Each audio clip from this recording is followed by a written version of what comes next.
నమస్కారం అండి. మనం ఇప్పుడు బంధుపాశం అనే కథను విందామా? ఉదయాన్నే ఎవరు ఫోను అని విసుగ్గా లేచి ఫోన్ తీసి చూస్తాడు శ్రీధర్. స్క్రీన్ మీద అమ్మ అని చూసి వెంటనే బెడ్ మీద నుంచి పైకి లేచి కూర్చుని హలో అమ్మా అన్నాడు. హలో శ్రీధర్, ఏరా ఇంకా లేవలేదా? అబ్బే అదేం లేదమ్మా, లేచాను. సరే, ఇంతకీ ఏంటి విషయం? ఇంత ఉదయాన్నే ఫోన్ చేశావు? నాన్నగారు కులాసానే కదా? నీ ఆరోగ్యం ఎలా ఉంది? మేం బాగున్నావురా. ఈసారి వచ్చే దసరా సెలవులకైనా కోడల్ని పిల్లల్ని తీసుకుని మన ఇంటికి రారా. సరే అమ్మా, చూస్తాను. ఇంకుంటాను, ఆఫీస్కి టైం అవుతుంది. సరే నాన్న, జాగ్రత్త. కోడల్ని పిల్లల్ని అడిగానని చెప్పు. సరేనమ్మా. శ్రీధర్ లేచి రెడీ అయ్యి వచ్చి పేపర్ చదువుతూ ఆలోచిస్తున్నాడు. అమ్మ ఫోన్ చేసిన విషయం శ్రీమతికి ఏమని చెప్పాలా అని. ఎందుకంటే చెప్పాక తన నుండి వచ్చే సమాధానం తనకు ముందే తెలుసు కనుక. ఇలా తనలో తనే తర్జన భర్జనలు పడుతూ వంటగదిలో టిఫిన్ తయారు చేస్తున్న భార్యను చూస్తూ డైనింగ్ టేబుల్ దగ్గర కూర్చుని పిలిచాడు. స్వప్న అని. వస్తున్నానండి. తను చేసిన టిఫిన్ తీసుకువెళ్ళింది స్వప్న. స్వప్న, అమ్మ ఫోన్ చేసింది. ఈ సంవత్సరమైనా మనల్ని అక్కడికి రమ్మంటుంది, వెళదాం అని అన్నాడు. ఏంటి అక్కడికా అని మొహం అదోలా పెట్టుకుని మళ్ళీ భర్త మాట కాదనలేక, నాదేముంది, మీరు మీ పిల్లలు ఎక్కడికి వెళదామంటే అక్కడికి వెళదాం అని తన కోర్టులో ఉన్న బాల్ తన పిల్లల కోర్టులోకి విసిరింది స్వప్న తెలివిగా.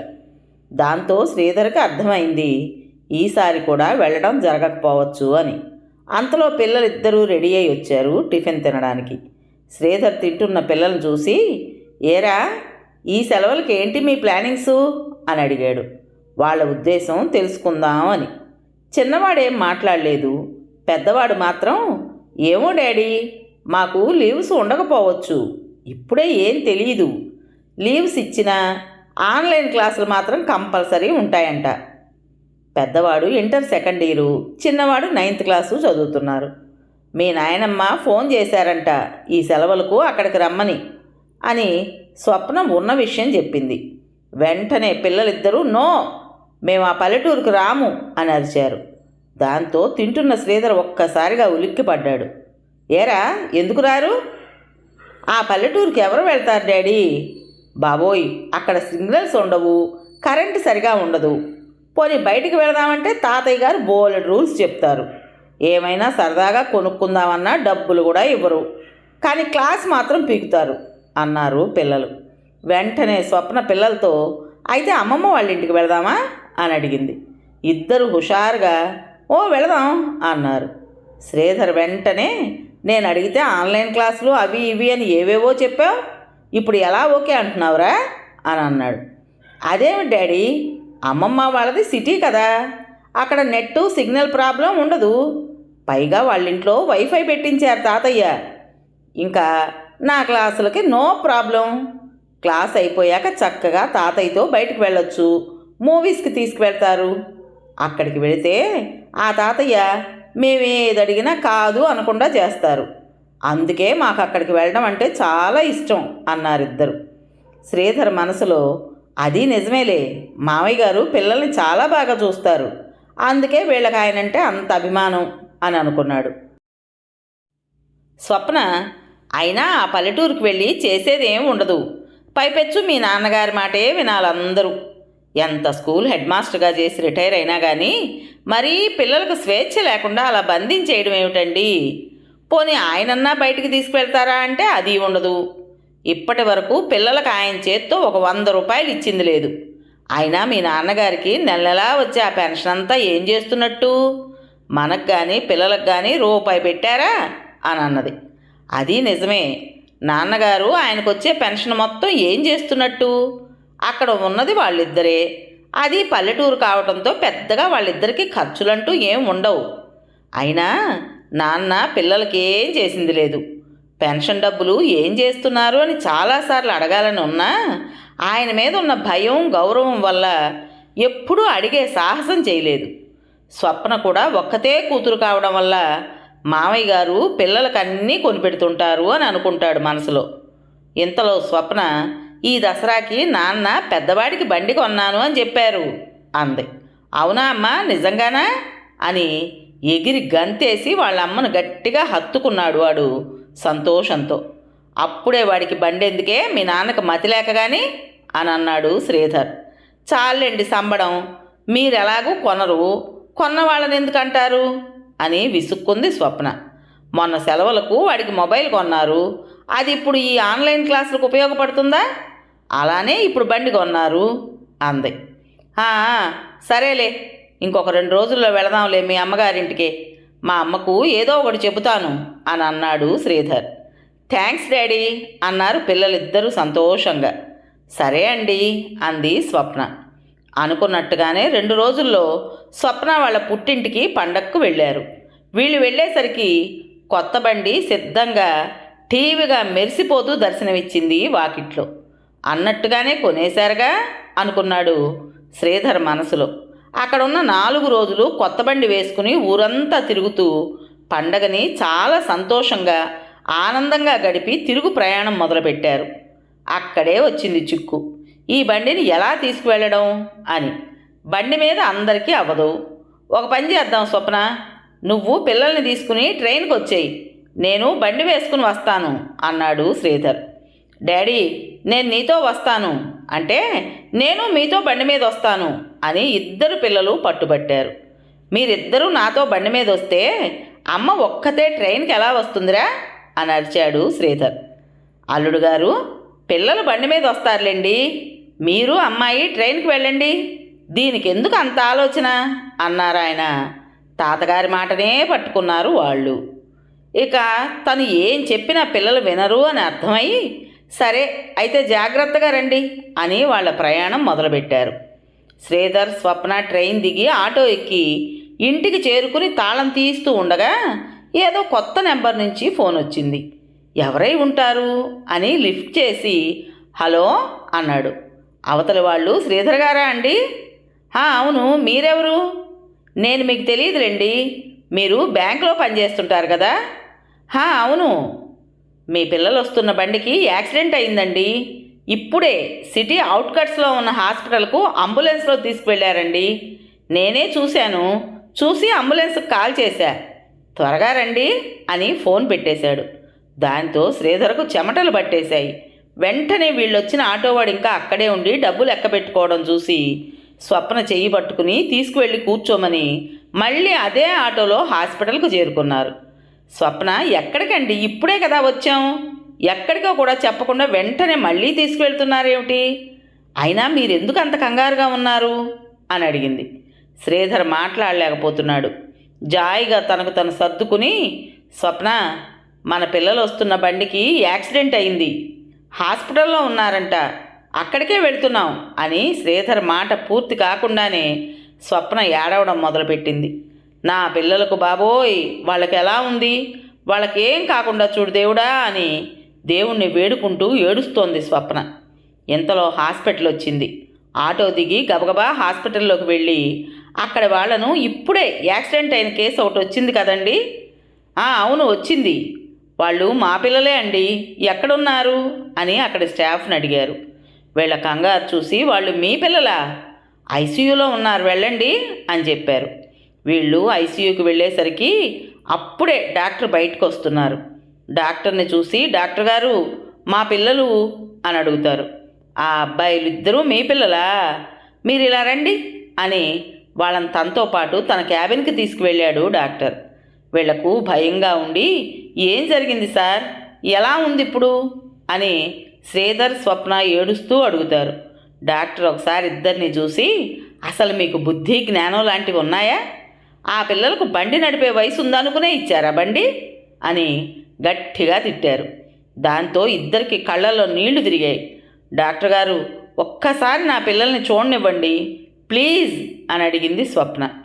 చూడండమ్మా, వాళ్లకు దెబ్బలు గట్టిగా తగిలాయి, ఇప్పుడు చూడటం కుదరదు, ఒక బాబు కొద్దిసేపట్లో స్పృహలోకి వస్తాడు, అప్పుడు వెళ్ళి చూడొచ్చు, ఇకపోతే ఇంకో అబ్బాయి తలకు చాలా గట్టి గాయమైంది, వెంటనే ఆపరేషన్ చేయాలి, బ్రెయిన్ సర్జరీ చేసేందుకు స్పెషలిస్ట్ని పిలిపిస్తున్నాను, ఆ డాక్టర్ గారు సాయంత్రం వస్తున్నారు, మీరు ఈలోపు డబ్బు రెడీ చేసుకోండి అని అన్నారు డాక్టర్.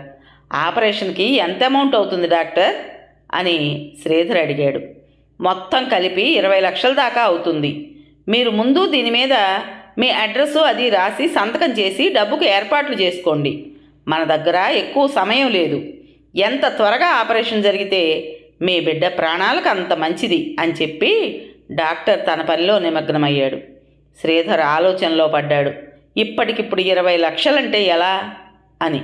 సేవింగ్స్ అన్నీ కలుపుకుని ఒక 5 లక్షలు, నేను చేసే బ్యాంకులో ఒక 5 లక్షల వరకు లోన్ తీసుకోవచ్చు కాబట్టి 10 లక్షలు ఉన్నట్టే. మిగిలింది ఎలా, ఎవరిని అడగాలి అని తెగ ఆలోచిస్తున్నాడు. ఇంతలో స్వప్నకు ఏదో ఆలోచన తట్టినట్టుగా వాళ్ళ నాన్నకు ఫోన్ చేసి విషయం చెప్పి ఎలా అయినా డబ్బు ఏర్పాటు చేయమని అడిగింది. ఆయన, అమ్మా స్వప్న, నా దగ్గర అంత డబ్బు ఎక్కడదమ్మా, ఎప్పటికప్పుడు ఉన్నది కాస్త నీకు నీ పిల్లలకు ఇస్తూ వచ్చాను. గట్టిగా అయితే ఒక 50,000 సర్దగలను, అంతేగాని అంత ఎక్కువ నా దగ్గర ఎలా వస్తాయమ్మా అన్నారు. స్వప్న మామయ్య గారితో మాట్లాడటం విన్న శ్రీధర్, ఆయన ఒక 5 లక్షల వరకు సర్దితే మిగిలినవి బయట ప్రయత్నం చేద్దాం అనుకున్నాడు. స్వప్న ఫోన్ కట్ చేసి, నాన్న దగ్గర అంత డబ్బు లేదండి అని ఆయన చెప్పింది శ్రీధర్కు చెప్పింది. దాంతో ఏం చెయ్యాలో శ్రీధర్కి ఏం అర్థం కాలేదు. అలా ఆలోచిస్తూ తలను 2 చేతులతో పట్టుకుని కూర్చున్నాడు. స్వప్న ఏడుస్తోంది. ఇప్పుడు ఎలా అండి, నా బిడ్డ పరిస్థితి ఏమిటి అని. అలా చూస్తూ చూస్తూనే 1 గంట గడిచిపోయింది. శ్రీధర్, నువ్వు ఇక్కడే ఉండు స్వప్న, నేను వెళ్ళి బ్యాంకులో లోన్కి అప్లై చేసి నా సేవింగ్స్ మనీ పట్టుకొస్తాను ముందు, తర్వాత ఏం చేసేది చూద్దాం అని చెప్పి శ్రీధర్ వెళ్ళాడు. మళ్ళీ 2 గంటల్లో తిరిగి హాస్పిటల్కి వచ్చి స్వప్నకు చెప్పి తన దగ్గర డబ్బు కౌంటర్లో కట్టడానికి వెళ్తున్నాడు. అప్పుడే డాక్టర్ శ్రీధర్కి ఎదురుగా వచ్చి, ఎక్కడికి వెళ్ళారు మీరు అన్నాడు. అది డాక్టర్, ఆపరేషన్కి డబ్బులు సర్దుబాటు చేసుకోవడానికి వెళ్ళాను అన్నాడు శ్రీధర్. శ్రీధర్ గారు, మీరు డబ్బు కోసం కంగారు పడకండి, మీ పిల్లలకు అయ్యే ఖర్చు మొత్తం కట్టేశారు అంటాడు. శ్రీధర్ షాకింగ్గా, ఏమిటండి మీరనేది, అంత డబ్బు ఎవరు కట్టారు అని అడిగాడు. అప్పుడే ఐసీయూలో నుంచి బయటకు వస్తున్న శ్రీధర్ తండ్రి అయిన సత్యనారాయణ గారిని చూపిస్తూ, అదిగో మా మాస్టర్ గారు కట్టారు అని అంటారు డాక్టర్. తండ్రిని అక్కడ చూసి ఆశ్చర్యపోయాడు శ్రీధర్. నాన్నగారు ఇక్కడ, ఆయనకి ఎలా తెలిసింది అని స్వప్నని అడిగాడు. నాకు తెలియదండి, నేను ఫోన్ చేయలేదు అన్నది స్వప్న. కంగారు పడకండి, మాస్టర్ గారికి నేనే చెప్పాను. మీరు మాకు సంతకం చేసిన ఫామ్లో మాస్టర్ గారి పేరు అడ్రస్సు చూసి ఆయనకు కాల్ చేశాను అన్నారు డాక్టర్. ఇంతలో శ్రీధర్ తండ్రి గారి దగ్గరకు వచ్చి, ఏరా, పండగలకు అది ఎలాగూ రావడం మానేశారు, కనీసం ఇలాంటి టైంలోనైనా మేము గుర్తుకు రాలేదా అని అడిగారు. అవునులే, మా నాన్న ఎప్పుడూ రూపాయి ఇచ్చింది లేదు, ఇప్పుడు ఇంత డబ్బంటే ఇస్తాడేమిటి అనుకున్నావు కదూ. అయ్యో అలా ఏమీ కాదు నాన్న, ముందు నా దగ్గర ఉన్నది కట్టేసి అప్పుడు మీకు విషయం చెబుదాం అనుకున్నా, నన్ను క్షమించండి అని ఆయన్ను హత్తుకున్నాడు శ్రీధర్.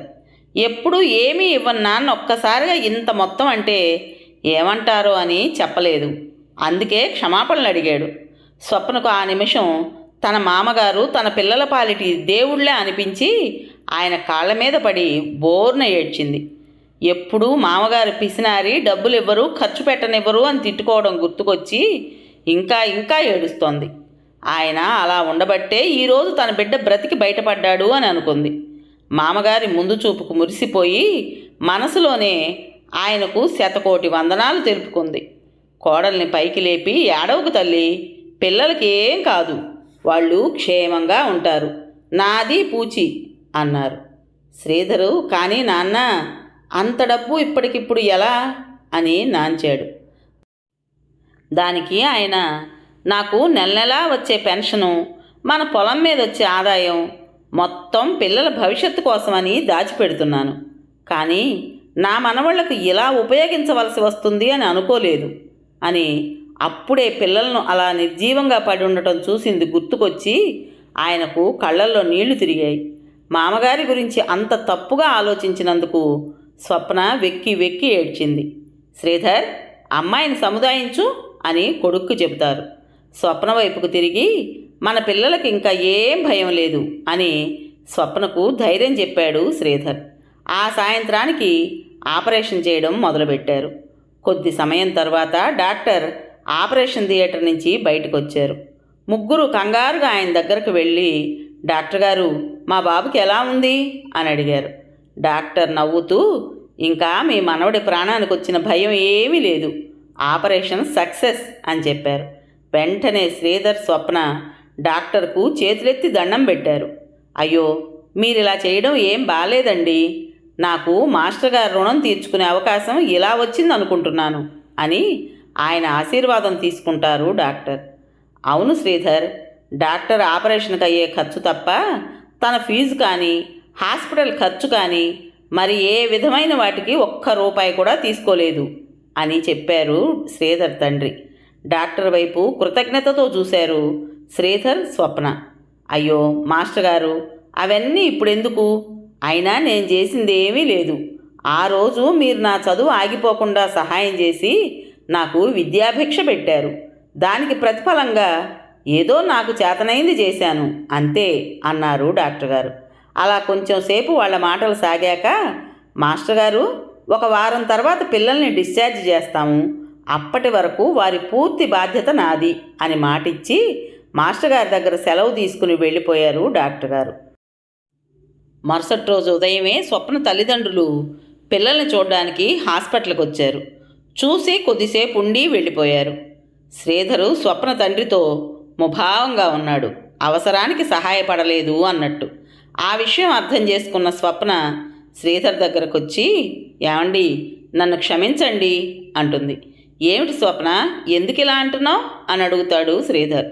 ఇన్ని రోజులు మా నాన్నగారు మాత్రమే మనల్ని అర్థం చేసుకుని అన్నీ పెడుతున్నారు, చూస్తున్నారు అని గర్వపడుతూ అత్తయ్య మావయ్యలను తక్కువ చేసి మాట్లాడాను.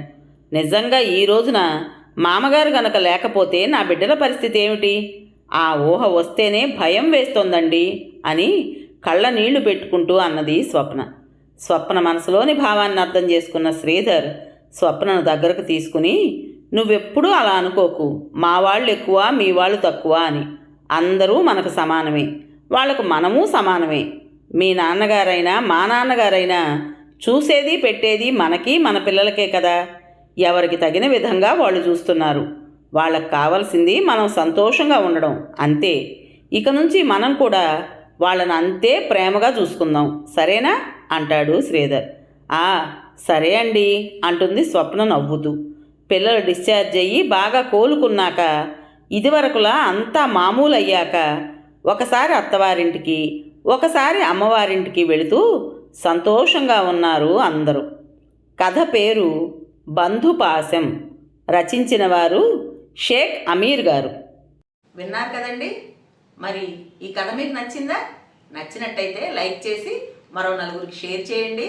అలాగే ఈ కథ పైన మీ విలువైన అభిప్రాయాన్ని కామెంట్ బాక్స్లో తప్పకుండా తెలియజేస్తారు కదా.